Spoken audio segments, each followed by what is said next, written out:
Over the last 24 hours, we have identified 6,010 new cases of COVID-19 and completed about 14,350 tests. Our positivity rate for lab-confirmed cases is 40.9%. There are currently 786 people with COVID in hospital, including 79 in the ICU.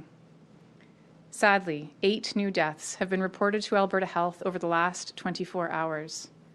Due to the increase in COVID-19 cases and the spread of Omicron, Alberta Health Services is focusing its case investigation resources on cases in high-risk settings only. This includes hospitals, continuing care facilities, and other congregate living settings like shelters and correctional facilities. As a result of this shift, the public reporting of outbreaks will also change beginning tomorrow. Outbreaks in acute and continuing care facilities will continue to be publicly reported every Tuesday and Friday when there are 2 or more cases in the facility. However, we are no longer able to report on other outbreaks. This approach is in line with what other provinces are doing, given the dramatic rise in cases due to Omicron. In Alberta, we've made rapid tests more widely available because of this and more widely available than many other places. With this approach, every Albertan is eligible for a new, free 5-test kit every 2 weeks as long as supply is available. And we're working every day to get that supply. Since mid-December, we have distributed nearly 4.85 million rapid tests to pharmacies and health sites across the province so that anyone with an Alberta Health Card could go pick up a kit. And I should say that's on top of about nearly 9 million tests that we had already distributed, rapid antigen tests to high-priority organizations like homeless shelters, nursing homes, and the like.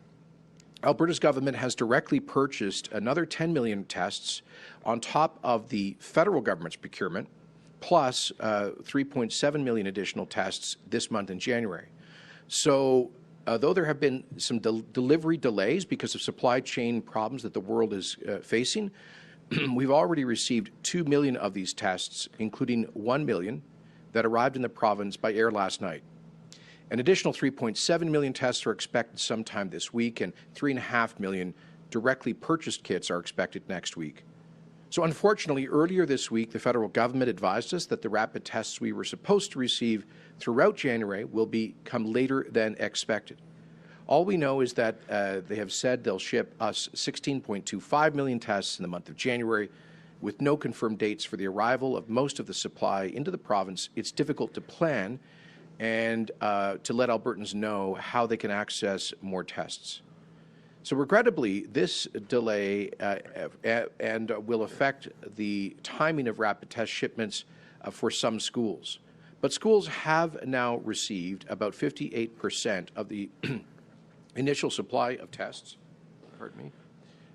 As soon as we receive additional tests, we'll get the remaining 42% allocated, repackaged, and distributed.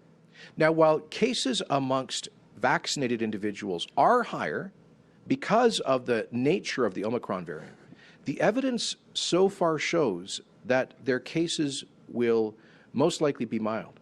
So please don't be fooled by those who point to high case numbers right now, arguing that it's proof that the vaccines aren't working. Nothing could be further from the truth. The vaccination rates of hospital patients confirm that the vaccines are doing their job. They're doing what they're supposed to do, which is to prevent severe symptoms, severe outcomes, hospitalization, and death.